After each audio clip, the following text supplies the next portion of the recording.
Good evening and welcome to Hockey Nights in Vegas. My name is Eddie Rivkin. I'm joined as always by my esteemed colleague, Joe Payne of the Las Vegas Advisor.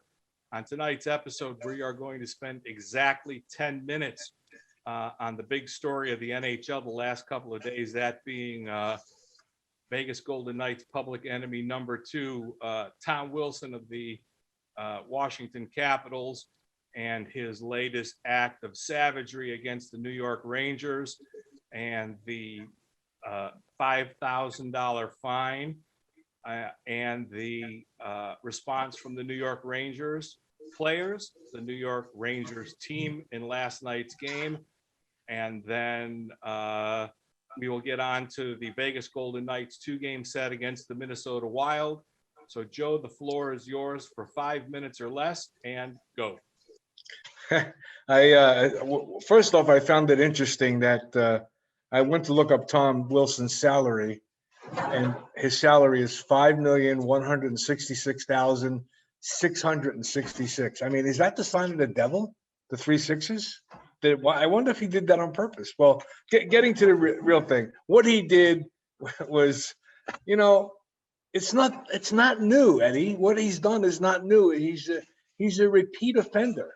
And I think the NHL really dropped the ball on this, because if you saw last night's game, which I watched, it started out with the 3 forwards just slugging it out. There were 6 fights within the first 6 or 7 minutes of the game. And then the moment that Wilson stepped on the ice, he was challenged by Riley Smith's brother, Brendan Smith, who's not a real fighter. And the truth of the matter is the Rangers have no one that could really hold their own against Tom Wilson in a fight. Brendan Smith did okay, and I think, but his courage alone and the fact that the Rangers stepped up because the NHL didn't is a badge of honor for the Rangers. I mean, they traded away Lemieux, who would have been right there. He's already squared off with Wilson once before. So kudos to the Rangers. I think like I said, the NHL was Paros really missed this whole thing right here. I mean, he could have prevented what happened in last night's game if Wilson gets suspended for just 1 game and he's not there. I don't know if that stuff actually happens, but it did. And ironically, during the game, Buchepas, who was the initial player that Wilson was hitting while he was face down on the ice, got suspended 1 game for a high stick. So kind of ironic. I mean, I don't want to go any further on this. I think Wilson's a POS. That's not point of sale, by the way. But that's about all I got to say. Just kudos to the Rangers, and even to tell you how upset the fan bases of other teams were. Fans of the New York Islanders and New Jersey Devils, which absolutely have no love at all for the New York Rangers, were coming out in support, saying that in the solidarity they stand with the Rangers about this injustice. And I still believe that the firing of Davison and a GM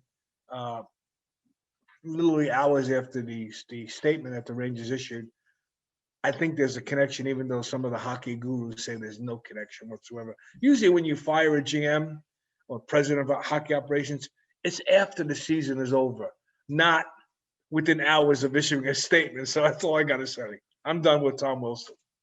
Well, I have a few opinions about that. And listen, Tom Wilson is Tom Wilson, okay? And we'll just leave it at that. My problem is with the NHL, and specifically with George Peros, okay? George Peros had, I want to say, 1,094 or some exorbitant number of penalty minutes when he was in the NHL. 149 fights, right? He had 36 points in his NHL career, right? I had more points with a stripper at the Spearmint Rhino last night. Okay. It's an absolute fucking joke that he didn't suspend Tom Wilson for that. Okay. It's an absolute joke. And when they came out and they said that he didn't do anything that was suspendable. Okay. and that they don't take into account the player's previous actions. Okay, you spent some time in law enforcement before you became a hockey journalist. If somebody kills somebody and they do their time and they get out of jail and then they kill somebody again, when they go back in front of the judge looks at their priors when they sentence them again. Okay, this we know. He is a repeat offender, 5 suspensions, multiple fines. Okay, this is an absolute joke, and it falls on the league, but it also falls on the Players Association, because the league and the Players Association agreed that the maximum fine for this is $5,000. Okay, that was agreed to. But the bigger problem with this is that that section of the rule book, of the NHL rule book, was written in crayon by my 6-year-old niece, Daphne. Okay, it's an absolute joke. Okay, that's not a suspendable offense. You can just pick up somebody's head and pound it into the ice. You can pull somebody by the hair, WWE style, and that's not a suspendable offense. I mean, come on. George Peros was a thug in the Broad Street Bully sense of definition of thugs in the 70s. And that's not a suspendable offense. You're absolutely 100% right that this would, last night's, yes, for us old hockey fans, it was fun to watch a little bit of a line brawl, okay? But it was a line brawl featuring a whole bunch of people who aren't fighters, okay? Pretty much, yeah. It was like a bunch Call of Hagelin. right. It was a bunch of undercard guys, right? And if you'll notice, Zdeno Chara stood Didn't at get the blue involved. line with no dance partner, No. right? It wasn't like the vintage Colorado Avalanche, Detroit Red Wings payback brawl in Right. 96. It was and listen, I give all the points in the world for the Rangers for standing up to make right. Absolutely. 100%. And there's this old hockey theory that the players police themselves. Right. And I get that in game. I get that. In other words, in the midst of a game, the players police themselves. If you hit one of their star players, they're going to go after you. But the point is, after the game, when the NHL has thousands of angles of videotape to watch stuff, they're supposed to police the game after the game. During the game, the players do it. They absolutely, the NHL just is walking around with egg on their face. They look like absolute amateurs for completely missing the ball. One suspension, 1 game paid. 1 game, miss, yeah. And none of this happens. Exactly. And Emily Kaplan, who is a wonderful writer for ESPN and who's doing great stuff on TV for ESPN, said it's wonderful that she's getting all this incredible airtime and it's in the 1A block on TV, but it's for the wrong reason. She doesn't get to talk about Connor McDavid's incredible season. She doesn't get to talk about the incredible storylines in the NHL. She's got to talk about, the brawl on Broadway and stuff like that. And the reason that she has to talk about it is because of the incredible incompetence of the NHL. It should have absolutely never happened. And Tom Wilson is an animal, and he, they said, well, if he was a free agent, there would be 30 calls, and he's a great team end. If it wasn't for AO, he would be the captain, and a happy horse shit. Okay. No, he would not be the captain. Right. Happy horse shit. He should have been suspended. And you know what? If he would have done that on a team with a legitimate enforcer, let me tell you something. There would have been 1 fight, and it would have been a heavyweight tilt. And we don't even need to go to what would have happened if he would have never tried that against the Vegas Golden Knights. So we don't even need to go there. So okay, but one point before we end this, did you find it ironic that he left the game? I'm talking about Wilson. He seemed fine when he got his 10-minute misconduct. He was literally on the ice. Then he left the game. In my personal opinion, I think the NHL said, listen, this game is completely out of control. There was a call And from just- upstairs that said, Just keep Wilson in the locker room and let's go forward. And I firmly believe that was the call that was made. I don't have any doubt that there could have This easily been a mysterious call from the upper- league office. Yeah, this is crazy. And one other, I'll give you a quick trivia question. The last time the Rangers had a brawl starting at center ice where the three forwards squared off against each New other. Jersey Devils, And who was the coach? Pete DeBoer. Pete DeBoer was the coach when that happened. And John Tortorella. And I believe that the New Jersey Devils wrote one of those nasty letters to the league and got fined $1 million for it. I don't recall, but I find it ironic that DeBoer started his heavyweights and Tortorella matched them, and they dropped the puck, and it was Prust and I'm trying to think who else was in it. I know Prust was one of them. The guy that's on NHL, one of the commentators, not commentators, one of the color guys on NHL. I forget who now, but Anyway, go ahead. there were no black eyes in the fights. The black eye is in my opinion, is squarely on the Shield. It was an absolute embarrassment and the absolute wrong reason that the NHL should be the first story, the lead story on almost every sports channel. It's why the NHL is the redheaded stepchild among the major sports, by the way. So okay, let's move on. Moving on. The Vegas Golden Knights finished a 2-game series in Minneapolis, and they split the series, and it was quite the roller coaster. They snuck out the door. They got lucky. Well, you know what? They snuck out the door with a split as far as the points go, but if you take away the points element, the Vegas Golden Knights outplayed Minnesota for an awful lot. Not in the third period, they didn't for either one of those games. Wait a second. They outplayed Minnesota for most of the third period in the first game, except for the last minute and 18 seconds, and they outplayed them for a boatload of the third period in the second game. Hey Eddie, I have a question for you. How many minutes are in the third period? 20. Okay, so if you come out at the end of a short stick of 20 minutes, did you really outplay somebody for the third period? If the third period is 20 minutes, it's 20 minutes, buddy. Right, but you're being a results player. I'm telling you that there were a lot of positives that they took out from the first game. Yeah, they lost, and they lost in a bad way, in arguably Robin Leonard's worst game as a Golden Knight. I think he was fighting the puck from the very first save. I said the same thing. He looked uncomfortable from the drop of the puck. He didn't look like he was he didn't look like he was into the game, or he didn't look like he was comfortable, whatever it was. But they put up a nickel in Minnesota, which is something that they had never done before.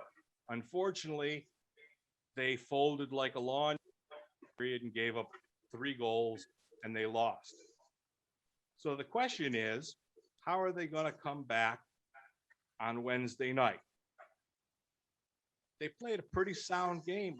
You know, they could have easily not shown up and got blown out of the barn, right? No, I don't think Vegas is the kind of team that's not going to show up. Vegas tends to respond after they pretty much have a stinker. They pretty much respond. And I said that when Monday a stinker.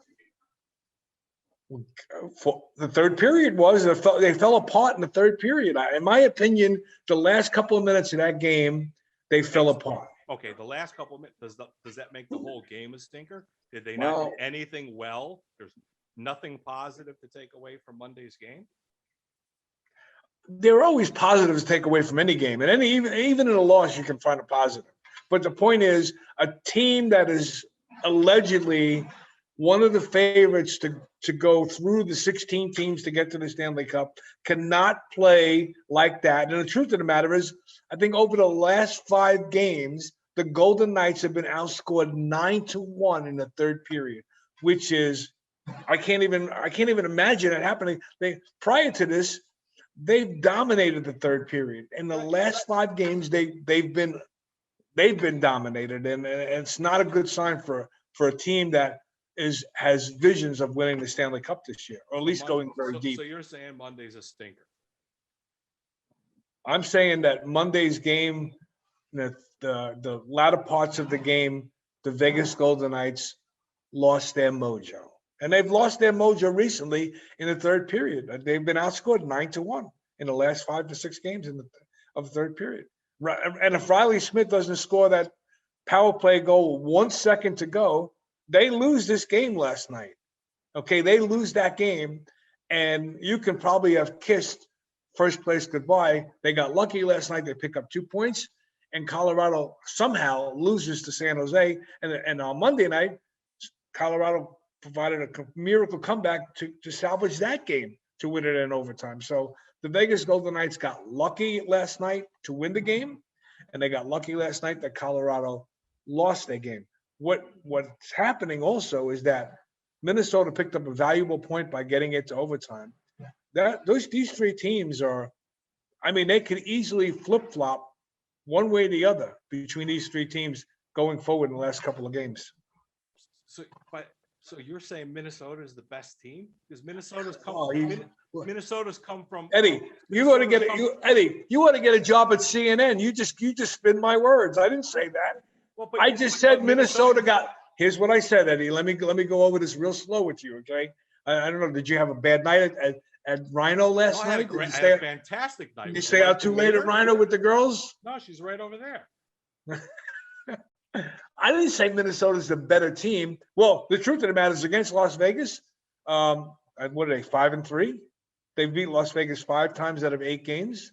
Las Vegas has only won 2 games in a whole franchise history in Minnesota, and the one was in overtime and one was a shootout. So is Minnesota in the heads of the Vegas Golden Knights? I don't know if I want to go that far, but Minnesota's a good team. Are they the best of all 3 of these 3 teams? No. Is Colorado the best of these 3 teams? So you can make an argument for that, and you can make an argument that Vegas is better than Colorado. Vegas has a winning record against Colorado. And Minnesota's got a winning record against Vegas. But Colorado's got a winning record against Minnesota. What I'm trying to say is that these 3 teams, based upon what's going on right now in the point structure, Minnesota's 1 point behind Colorado. Colorado is 4 points behind Vegas with a game in hand. So basically, you got 3 points separating these 3 teams once you get all the games equal. And so what I'm trying to say here is that I don't think it's set that Colorado's going to win first or Vegas, and Minnesota's got a chance of finishing first also. What I'm trying to say here is that these 3 teams, it's going to be a dogfight. Who's going to be first? Who's going to be second? Who's going to be third? And it's going to be a dogfight. Which one of these 3 teams gets out of the division? All I'm saying. Don't be CNN in me. Okay, but so you don't think that. Okay. Yes or no? Pete DeBoer said. What am I? This is a lie detector test? Yes or no? It's a lie detector test. It seems like that. Pete DeBoer said they deserved to win last night. Yes or no? Did they deserve to win last night? I think the Vegas Golden Knights deserve to win every night. It's just that if they don't play. No, don't CNN me. Yes or no? Did they play well enough? Did they deserve to win last night? You said they got lucky. They got the way the game fell. They got lucky. What? The way the game fell, they got lucky. What? They had offense. Well, the point is, well, hold on. Their power play has been anemic, and their power play saved them last night. Pietrangelo hasn't really contributed offensively since he got here. Yes, he's in COVID. Yes, he has a wrist injury. He scored, and I wrote about this today. He scored the biggest goal he's ever scored as a Vegas Golden Knight. But unquestionably, that was and the $8.8 million goal. If you went down the lineup with the guys that DeBoer is going to put on the ice on a 3-on-3, Pietrangelo is the last guy you're going to pick to score the game-winning goal last night. I would say. Am I right? True. Yeah. You're that's probably true. You're gonna look at Stone. You're gonna look at Stevenson. You normally would look at Pacioretty, but he wasn't there. You're gonna look at Tuck, Carlson, Marchessault. Sure. Pietrangelo does not even come into your thought. Top But nine. He doesn't come into your. He's in absolutely. your top nine, So but he's at so the bottom of it.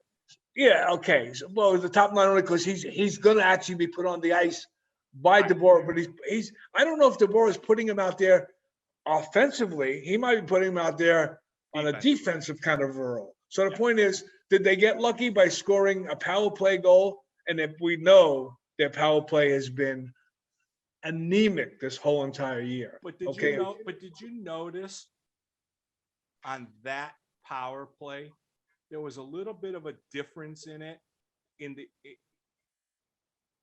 Let me think about how I want to say. Yeah, they scored. Here's the difference, Eddie. They scored a power play goal. No, but there was a little bit of difference in.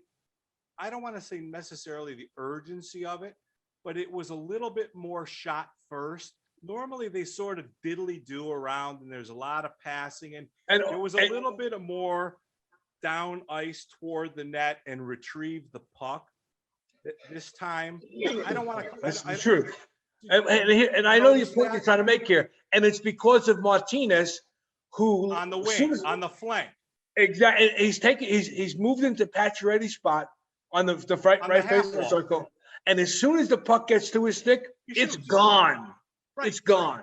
Right, but that's a little bit of a. But Pacioretty's the same. It's on the right half wall. Right. And he's scored on it, and he's missed a couple of times, but he's been close both times on the half wall. Right. It seems like there's a little bit more shoot first and retreat. Okay. Well, right? like you and I have said before, they power play when and if they do get into the zone, they make great passes back and forth, but they're all on the perimeter. Right. And you're not going to score in the NHL from the perimeter. Unless you get a guy like Stone in front of the net, or Tuck, or like you said, Reeves. You need to take the goaltender's eyes away from them.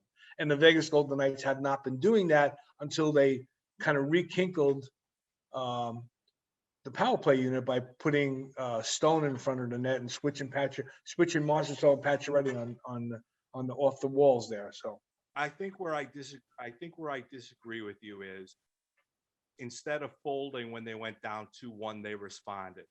They pressured, they drew the penalty, and 1 second left in the power play. Yeah, they came through, but they didn't fold up. They didn't wilt away like they did on Monday night when it went from 5-3, 5-4, 5-5, 5-6.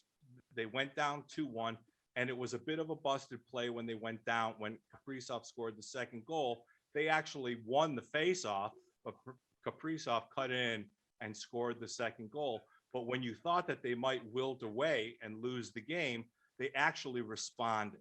So I disagree with your description of them being lucky to win the game. I look at it more where it was more their mettle, where they responded, and they showed up. They showed championship mettle and coming back and driving the net and forcing the drawing the penalty.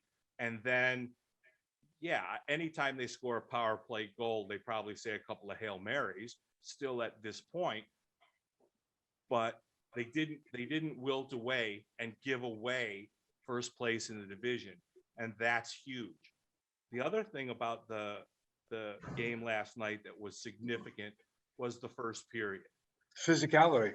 Right. What was, if it wasn't for the brawl on Broad Street, the first period between the Wild and the Golden Knights was the most entertaining period on the calendar, for sure.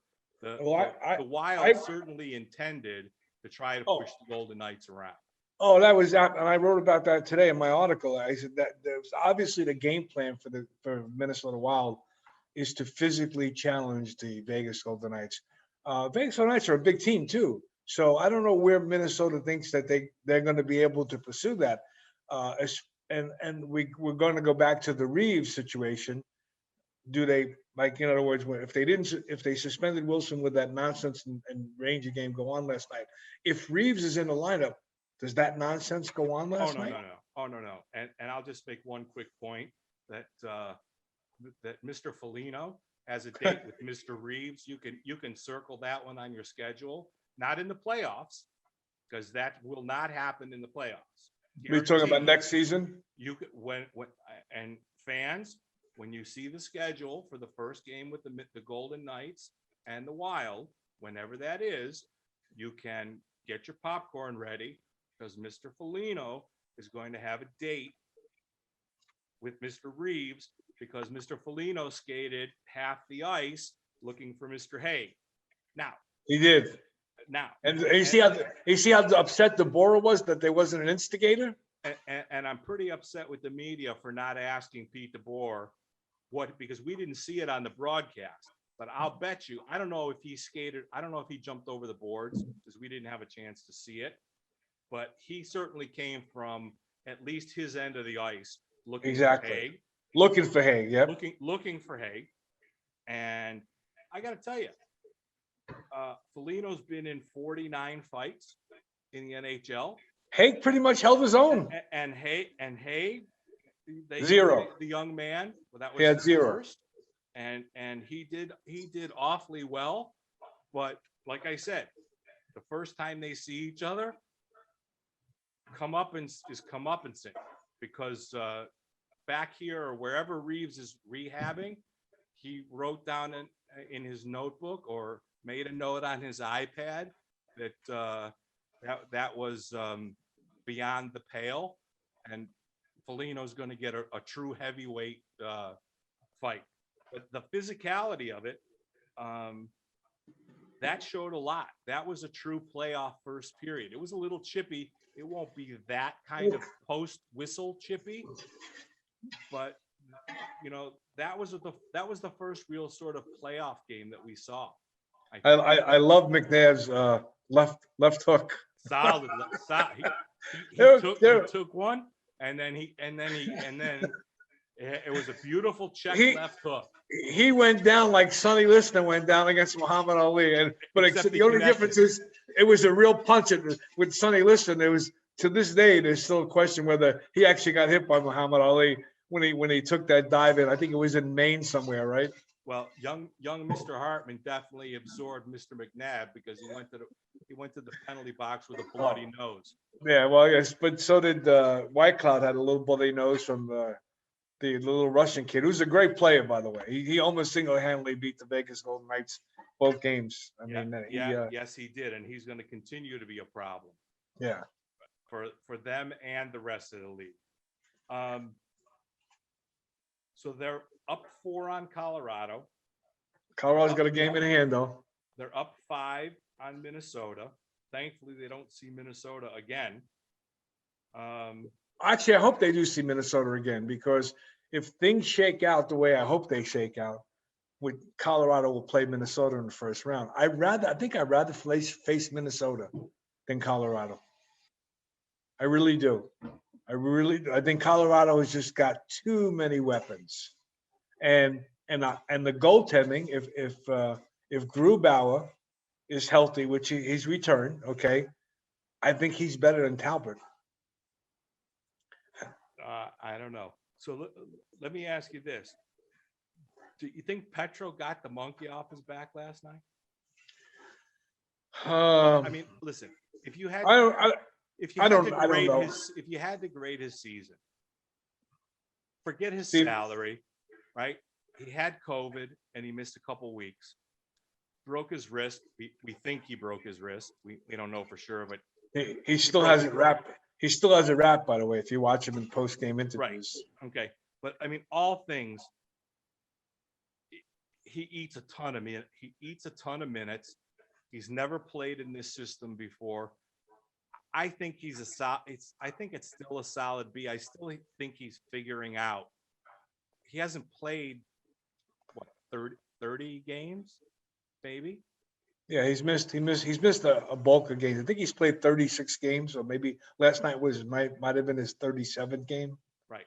So what do you think of his first season so far?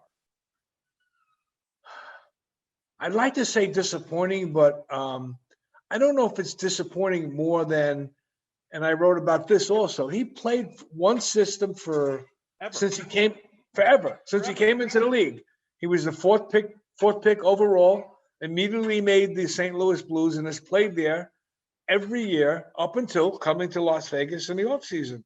And it's a totally different system. Now, St. Louis has always been a big, heavy team, and so is Vegas. So that may be the only parallel is that they're big. Both teams are big, heavy teams, but they play two different systems. Completely different. And the the Vegas Golden Knights Gallant Deborah system is energizing, getting the defenseman into the play. Where St. Louis really doesn't play that style, so he's got to change. He had to change his something he's very used to by coming here. And between that, and moving his whole family, and the injury and COVID, he's been behind the eight ball a little bit. So I'm going to give him the benefit of the doubt. I would probably, if on a normal circumstances, give him a C, maybe even a C minus, but I'll give him a B minus this year because, like you say, he plays upwards of 28 minutes a game sometimes, especially when they only dress five defensemen at one time. He had close to almost half the game, 30 minutes. So he's up against a lot considering what he's gone through between injuries, COVID, moving his whole entire family out west here and playing a totally different system. I think next year when he's and almost like Pacioretty, when Pacioretty came over from Montreal too, people don't realize this. It took Pacioretty a while to get adjusted, and now Pacioretty's, I call him the sniper. He's the leading goal scorer on the Vegas Golden Knights. He's gotten comfortable. I think Pietrangelo will be fine next year. I hope he gets his nonsense together. I think that is the exact perfect comparison.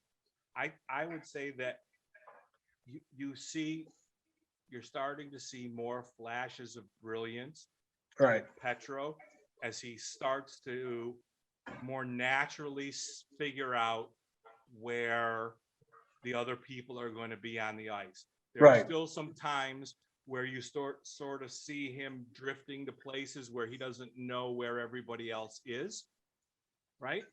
Okay. But Fair enough. You can certainly see why they signed him. You can see his hockey sense. You can see all of the reasons why he's here, but you can also tell that he's not fully acclimated into the Golden Knights system. I think last night, I think that he might last night, just after he scored the goal, you don't have. Can you read lips? By the way, I was gonna say you don't have to be a lip reader to know that he said, "Yeah, fucking A," is exactly what he said when he scored. You don't. I think that this might be that watershed moment for him, where he gets out of his own head, and just starts to relax, and starts to play, and stops overthinking the game so much. Pacioretty, like you said, everybody knew it was in him, right? It just took a minute, right? The other thing is Matthias Janmark is like Chandler Stevenson 2.0. I know he set up Stevenson's goal by stealing the puck. He's here, 8 games now, up and down the lineup, first line to third. He hasn't seen any time on the meat grinder yet, but he plays on the power play, plays on the penalty kill. He plays everywhere. Right, he plays, and he's all over the ice. Right, and he plays a north-south game, and he's fast, and he's heavy on the puck, right? And he's going to be another one of those pickups that's going to be unheralded. Everyone said, "Oh yeah, who's this guy?" And we didn't pull off this whopper of a deal at the trade deadline. Right. Yet, just look at the goal that he set up, where he straight up robbed the guy of the puck, and 7 seconds later, it's in the back of the net. Right. And it's the two guys that are completely unheralded him and Chandler Stevenson combining on the first goal of the game. Right. No, So it's, yeah, you don't have to even question the value of Janmark. But here's my other point. Has the play of Krebs over the last two games pretty much ticketed Cody Glass for a permanent residency in Henderson for a while? no, Okay. he's gonna probably be a black ace in the playoffs. You're talking about Cody Glass. Yeah, Cody. Well, Glass. yeah, because obviously they'll bring up 20 skaters for the Black Aces. I think you're So only what I'm allowed, trying to say is, no, I think you're only allowed 8. well, what I'm exaggerating is that out of the 8 that they can bring up from the Henderson Silver Knights, Cody Glass will be one of them. But what I'm trying to say to you is, next year, going into next season, has Cody Glass come down a couple of notches because of, and we've only seen Peyton Krebs 2 games so far. He doesn't look uncomfortable. He looks engaged. He's on the bench yapping away. He doesn't look like he's a young kid who's like, starstruck, so to speak. If you see him on a couple of shots on TV cameras, he's on the bench and he's talking it up and he feels comfortable. He made a great pass to Tuck on that goal. He might have waited just a little bit too long, but it was good. I initially, when I was watching the game, I thought it was offsides. So did I.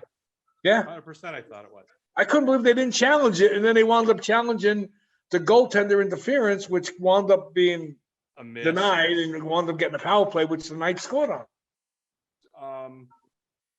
Did he lap Cody Glass? Maybe not yet, but I think that training camp next year will be Cody Glass's Last hurrah. Fisher cut bait Right. moment, because Right. if Peyton Krebs continues on this arc that he's on, and I agree with you.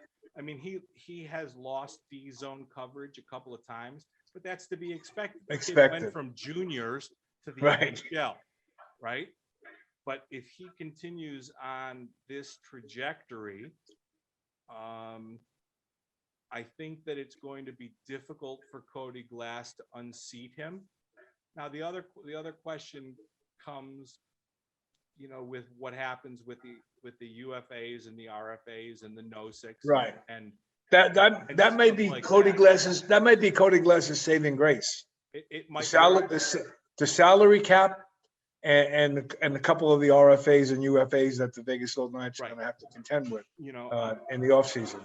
I mean, I watched Peyton Krebs a couple of times in practice, and I've been really high on the kid from the first couple of times I saw him skate live in the practices. Cody Glass, I think that they did what they had to do with him, but they mishandled him and never really gave him a fair shake. But they did what they had to do. He probably their hands were tied, Eddie. Yeah. I mean, like I said, they did what they had to do. Yeah, their hands were tied. And what they had to do meant not giving him the proper amount of time in Henderson to grow up. Yeah, develop. The McPhee terminology is McPhee likes to overcook his rookies. Right. And he has not done that with Cody Glass. Oh, and only because of the salary cap situation. Right. Where he had no other choice. If he wanted to, they couldn't even field 25 skaters from day one of the season because of the salary cap. They only had 23 on their roster when they're allowed to have 25. We're missing 2 players. And then what happens when you have injuries in the salary cap, sometimes you're skating with 16 skaters instead of 18. So this is really hurt them. Ain't gonna get any better next year. Yeah, well, the salary cap's going to remain the same, but I think when you mention Reeves as having a dance date for next season, that's if Reeves is here next season. He could be moved in the off season. I know you don't agree with that, but I don't think $1.7 million is a significant enough thing. Well, they got to make room for if they want Martinez back, and his contract ends at the end of the season, and he's going to get a payday. And can the Vegas Golden Knights afford him? I don't know. Not the way the current roster is. So they're going to have to trim. I don't want to say fat, but they're going to have to trim some salary if they want to keep Martinez. I understand they got a lot of young and up and coming defensemen, but Martinez he's probably the number 2 defenseman on the team right now. And the only reason I'm saying number 2 is that Pietrangelo obviously is supposed to be the number 1 defenseman. So, well, Martinez has earned the right to ask for a contract and a raise.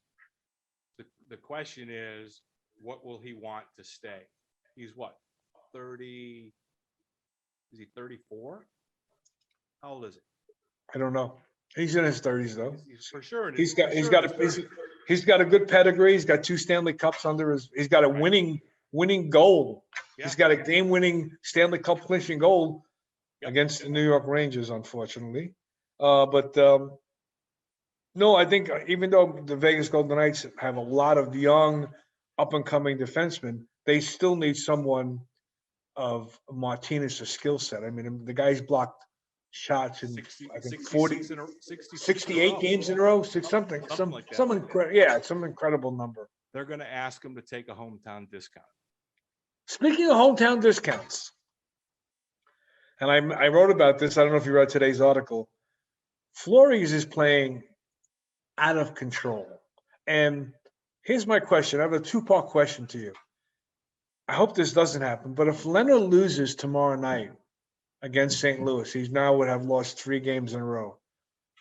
Does that kind of punch Fleury's ticket to be the number 1 goaltender in the playoffs? And the second part of the question is, he's chasing Patrick Roy for second place in wins. And Fleury normally plays 60, 62, 63 games of the 82 game schedule. This year, he's got obviously a relief workload. And going forward, he's got 1 more year left on his contract. But going forward, if with Leonard and him doing the alternation game on, game off, Fleury still has a lot of life left in him. And he's even said, and I think he's hinted this purposely, that if he's still having fun and still feeling good, he wants to continue to play. So here's my question. Does Fleury take a hometown discount to stay with the Vegas Golden Knights beyond his contract? Well, I'll take the first part first. It would if Leonard loses tomorrow, it will depend on how he loses. If he loses 2-1 and makes 55 saves, then no. Now, and I posed this question to you, in one of our millions of silly Facebook Messenger chats. Leonard would be if they stay on the alternate path. He's got to face Colorado. He would be scheduled for Colorado. Right. A lot depends on how he plays, how he bounces back. Because, we talked about Robin a lot in the previous podcast, talking about how he's a man's man. He gets up there and he'll take the bullet, Right. And after Monday's game, he got up there and said, listen, I played like shit. Yeah, he said I could be a lot better. And right. And I wholly 100% expect an enormous bounce back performance. Okay. I hope so. Night against St. Louis.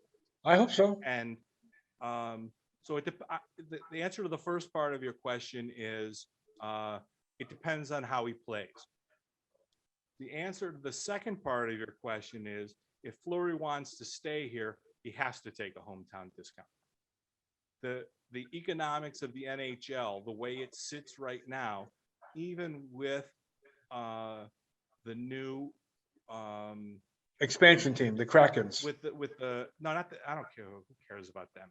I'm talking about the TV deals with okay. ESPN and Turner. Now they're going to have a little bit of a better idea what the salary cap's going to be next year, but going forward, they're going to have a little bit better idea what kind of money the teams are going to have and things like that. There's no way that a now 38-year-old Marc-Andre Fleury is going to be a $7 million goaltender. I think it would be a wonderful story if they signed him to a 2-year, 4, 5, something like that, and he gets past Waugh as a Vegas Golden Knight and goes off into the sunset that way. I think that would be great. The only way that he stays as a Golden Knight is if he takes a hometown discount. They Right. absolutely cannot maintain 12, even if No, they can't. And I the cap think goes up to 85. It's ridiculous. So I think it would be spectacular. I think he would do that. I think he would love to sunset his career here. The city certainly has embraced him from the second he walked out on stage in the expansion draft. I think that it would be wonderful. For the hardest decision he had would be what cap he went into the Hall of Fame with, because Right. the way Vegas treated him the last 6 or 7 years of his career. But that's the only way. And as far as the opening goalie for game 1 of the playoffs, it's probably Fleury's. But it depends now on how Leonard's last 3 starts go. Okay, so I'll give you part C to the question. Let's say, for argument's sake, Leonard wins Friday night, and we get to the Colorado game. Does DeBoer switch there? Does DeBoer put Fleury in and then plays? He might. Yeah, and then okay. He might very well go back to that line where he might say Fleury's earned the right to play the most important game of the season. Okay. He may very well go right back to that line. Okay, and I understand that, and I think that's probably what is going to happen. So when you say Fleury gets game 1 of the playoffs, is it automatically? Let's say Fleury wins the game, and he has a normal Fleury game. They win the game. Does Leonard come into game 2, or does Fleury stay in game 2 because he's won game 1 in the playoffs? It's the $64,000 question. There's no way. I mean, it's a 56 game season that they're in, and there's a realistic chance that the Golden Knights are going to win 40 out of 56 games. That's absolutely absurd. Think about it. 40 out of 56 games, and one of their goalies missed 18 games with a concussion. And their other goalie played like he's never played before also while that span was going on. Right. So, I mean, at this point, I don't think you can second guess anything about what Pete DeBoer is thinking. I mean, he said at the beginning of the season, he says, I'm going to go with alternate goalies until I don't. And right. And then the concussion happened. And then Fleury started to fade a little bit and got tired. And then Leonard came back on a hot streak. And then Fleury, I don't think Pete DeBoer knows. I think that he's going to let this team dictate the way that he coaches this team. And if they end up 40, 13 and 4 or 40, 13 and 3 or whatever the hell, however you get to 56 or something like that. That would be 40, 13 and 3 would work. Right. I think, you know what? I think that we have to stop trying to guess what this guy's going to do and trust that he is absolutely the captain of this ship and knows what the hell's going on in that room and how to manage the minutes of his goalies and what lineup put out there. And it goes back to January 15th of last year when he said, listen, I'm going to put the lineup out there that gives us the best chance to win. And he shut down all the outside bullshit noise that we were hearing about Dave Pryor and all the goalie controversies and all of this, that, and the other thing.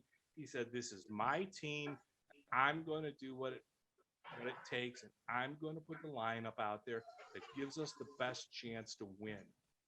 And listen, the Golden Knights have the best record in the NHL since he's been the coach, and you know, I don't have a beef. Did you have a beef with his goalie selection at Edmonton during the bubble? No, listen. No, not at all. They stopped scoring. They should have beat Dallas. They stopped scoring, right? Dallas figured out how to clog up the middle, and they didn't adjust to how Dallas played against them, right? Leonard didn't lose any games for them. He let in that one bad goal from the goal line against Chicago in game 4, game 5, something like that. Leonard didn't lose any games for them in the playoffs. No, absolutely not. Okay. If you think about it, what DeBoer did in the bubble last year gave us Fleury this year. Yeah, you're 100% correct about that. He inspired Fleury. Fleury went in the offseason and said, he didn't inspire him. He pissed him the fuck off. Yeah. He probably embarrassed him is probably a better word. Yeah, and Fleury came back and responded. Oh God, in a big way. In a big way. The answer to your question is very directly.